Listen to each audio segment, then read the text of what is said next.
ഇനി രവിക്കൊരു വിവാഹം കൂടെ നടത്തണം. ഇത് തന്നെയാണ് ഞാൻ രവിയോട് പറയാനുള്ളത്. ഏതായാലും നീ വന്നല്ലോ, ഇനി നമുക്ക് അതെല്ലാം നടത്താം. ഹലോ, ഉണ്ടല്ലോ. കൊടുക്കാം. മോനെ മോനെ രവി. എന്താ ഡാഡി?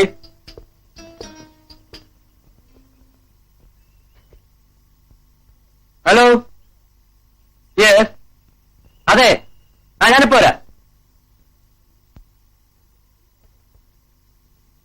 ഡാഡി, എനിക്ക് എന്റെ സുഹൃത്തിനെ കാണാനൊന്ന് പുറത്തു പോകണം.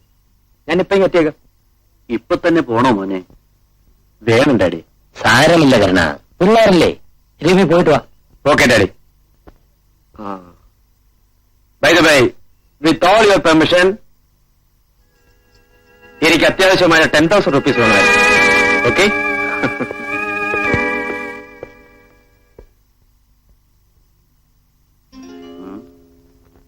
മാധവ, വരൂ. നമ്മുടെ രവി അല്പം ധാരാളിയെന്ന് തോന്നുന്നല്ലോ. സാരമില്ല, അവൻ എത്ര ചെലവാക്കിയാലും തീരാത്തത്ര ഞാൻ ഉണ്ടാക്കിയിട്ടുണ്ട്. അതെ. ബൈ ദ ബൈ, ഇന്ന് രാത്രി കുറെ രക്തങ്ങളുമായി എന്റെ ഒരു സ്നേഹിതൻ ബോട്ടിൽ വരും. അത് കളക്ട് ചെയ്യാൻ ഏർപ്പാടുണ്ടാക്കണം. ഞാനിതിൽ ഇടപെട്ടാൽ മറ്റുള്ളവർ സംശയിക്കും. കരുണൻ ഒന്നുകൊണ്ട് ഭയപ്പെടണ്ട, ആ കാര്യം ഞാൻ ഏറ്റു. Okay okay. ഓപ്പിലേക്ക് കൊടുത്തയച്ചാൽ മതി. Thank you. ഒന്നും പറയണ്ട മോളെ, ഈ കൈക്ക് ഒരു വല്ലാത്ത വേദന.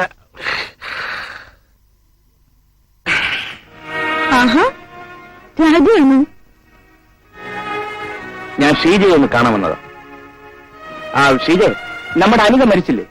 സത്യത്തിൽ അനിത എന്റെ അനിയത്തിയല്ലായിരുന്നു, വിമലിന്റെ അനിയത്തിയായിരുന്നു. അതെ ഷീജ, അവന്റെ ശരിയായ പേര് വിനോദ് എന്നല്ല, വിമൽ എന്നാണ്.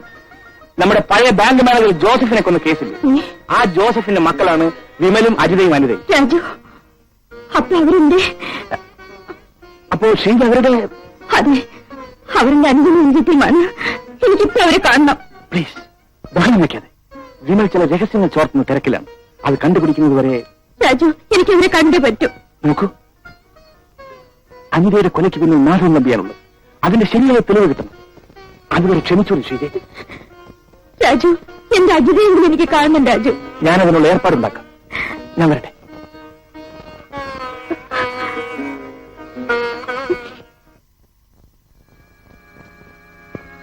എവിടെ? ഏറ്റവും കറിയില്ലേ? നിങ്ങൾ ആരാണ്? Hello hello hello.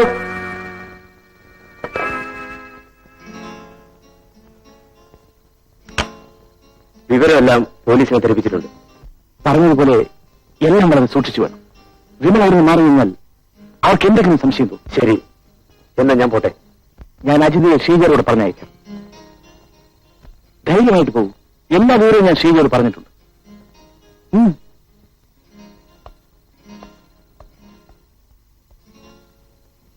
Mummy, mummy, ഇതാരാണെന്നറിയാമോ?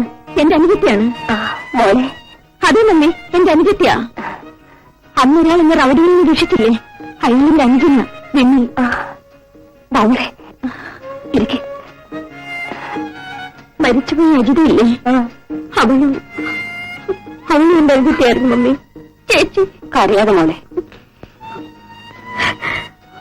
Mummy daddy വന്നില്ലേ? ഇല്ല. ഡാഡിയുടെ ഡിപ്പാർട്ട്മെന്റിനെ കുറിച്ച് നിനക്ക് അറിയില്ലേ? നേരം കാലം ഉണ്ട് അതിന്. ചേച്ചി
ഓ, നീയാണ്.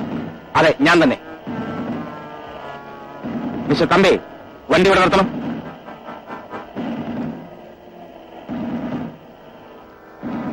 തമ്പിക്ക് ഇവിടെ ഇറങ്ങാം.